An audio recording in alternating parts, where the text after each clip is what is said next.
हर घर में भगवान को लोग बुलाना चाहते हैं कि भगवत कृपा बनी रहे, पर यह समझना परम आवश्यक है कि भगवान हमारे घर कब आएंगे। आएंगे जरूर, पर इसमें विशेष हाथ होता है माताओं का। माताएं यदि अपने घर में सुधार लाएं तो शायद भगवत कृपा घर में आज भी हो सकती है। सबसे पहले माताओं का कर्तव्य है कि सबसे बड़ा कार्य जो होता है वो रसोई में होता है।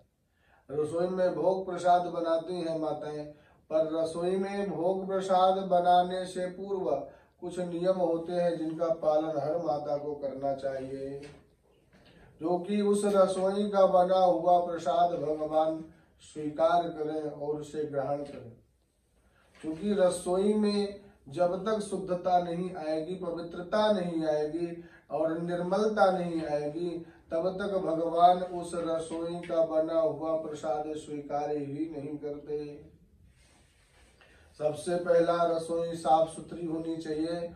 और दूसरी बात, रसोई में आजकल माताएं चप्पल पहन करके प्रवेश करती हैं, तो किसी भी माता को चप्पल पहन करके रसोई में प्रवेश नहीं करना चाहिए। दूसरा, रसोई में जब प्रवेश करें प्रसादी बनाने के लिए, तो ये मन में भाव नहीं होना चाहिए कि मैं खाना बना रही हूँ, पति के लिए बना रही हूँ या बेटे के लिए बना रही हूँ या बेटी के लिए बना रही हूँ। भाव बनना चाहिए कि मैंने अच्छी तरह से स्नान कर लिया है, सुंदर वस्त्र पहन लिया है, अब जाकर के मैं अपना साज सज्जा करके श्रृंगार करके अपने ठाकुर जी के लिए भोग प्रसाद बनाऊंगी।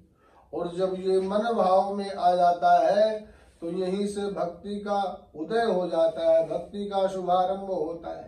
कोई माला लेकर नहीं बैठी, कोई भजन नहीं किया, कोई साधना नहीं किया, पर यहाँ मन में आया कि मैं अपने गोविंद के लिए भोग प्रसाद बनाने जा रही हूँ, तो भक्ति का प्रवेश यहीं से हो गया। माँ के हृदय में भगवान उसी क्षण तत्क्षणात प्रकट हो गए और इसी के कारण भगवान वशीभूत होते हैं।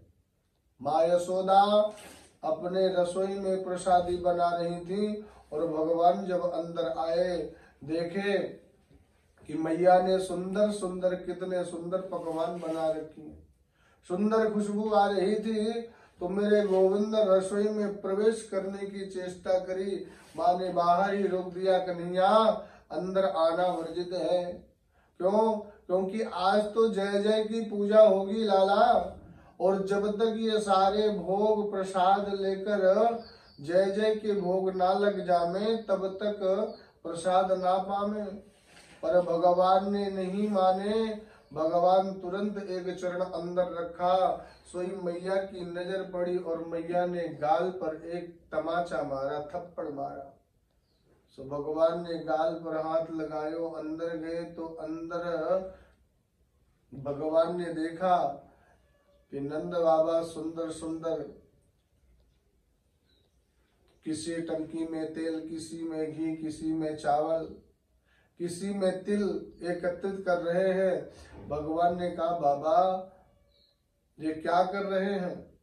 नंद बाबा ने कही, कन्हैया लाला आज हमारे जय जय की पूजा है, याते वो जय जय के लिए भोग प्रसाद एकत्रित कर रहे हैं, तुम भी जल्दी से स्नान ध्यान कर लो, फिर जय जय की पूजा में चलेंगे।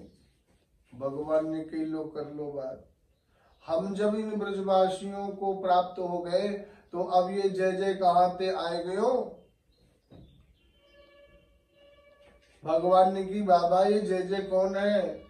नंद बाबा कहते हैं, लाला पर्जन्यो भगवान इंद्रो मेधास्तस्यात्ममूर्तयः ते विवर्षन्त भूतानि प्रीडिनो जीवनम पयः।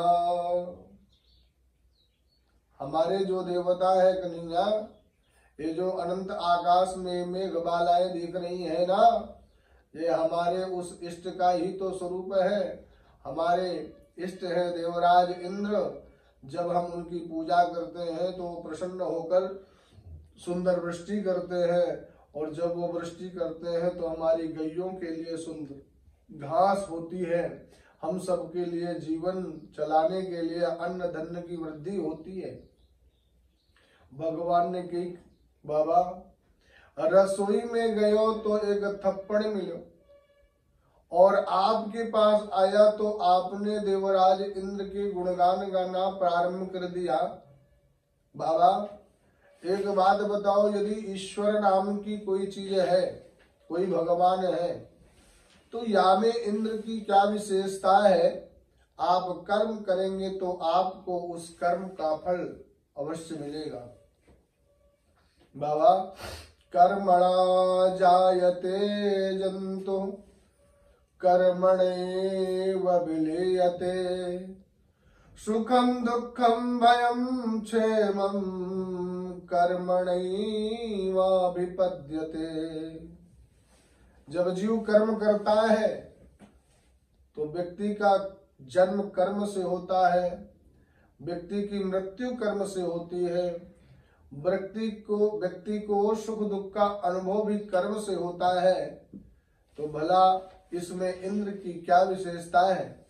यदि भगवान है तो वो भी उसी को फल देते हैं जो कर्म करता है, और जो कर्म ना करे सोचे कि भगवान यहीं आ जाए, कोई अपने कमरे को बंद कर ले, ताला लगा ले, चाबी बाहर फेंक दे और सोचे भगवान यहीं आकर प्रसाद दे जाए, तो बाबा मेरे गोविंद वहां कभी नहीं पहुंचते, उसे उस कर्म का फल कभी नहीं मिलता जो कर्म उसने किया ही नहीं। यदि कर्म अच्छा होगा तो उसे अच्छा फल मिलेगा, यदि कर्म अच्छा नहीं है तो कभी उसे फल नहीं मिल सकता। इसलिए बाबा